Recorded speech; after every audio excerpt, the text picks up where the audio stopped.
বন্ধু বান্ধৱীসকল আজি দুপৰীয়া সাজটো কি ধুনীয়াকৈ বনাইছোঁ চাওকচোন আৰু দুপৰীয়া সাজটোনো কি আছে আহক চাওঁ ৰৌ মাছ পালেং শাক বিলাহীৰ সৈতে এয়া হ'ল পেটুকা লগত আছে গাজ টেঙাৰ আচাৰ আৰু ভাত আৰু পালেং শাকখিনি যিখিনি আছিলে মানে এই পালেং শাকখিনি মই ঘৰতে ৰুই লোৱা আৰু মাছখিনি লৈ আহিলোঁ ৰৌ মাছটোৱে ইয়াত পায় বাকী চব মানে মৰা মাছে পাই দিলে ইয়াত পালেং শাক অকণমান কমে আছিল গতিকে পিঁয়াজ অকণ সৰহকৈ দি পেলাই তেনেকৈ বনাই ল'লোঁ মই একদম মানে আৰু পেটুকা ভাজি কাৰ কাৰ পচন্দ বাৰু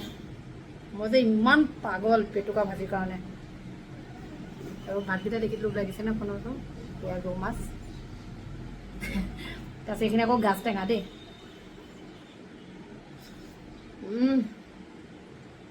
তো মজা হৈছে এইফালে পেটুকা ভাজি বেঙেনাও দিছোঁ আৰু ভাতো দিছোঁ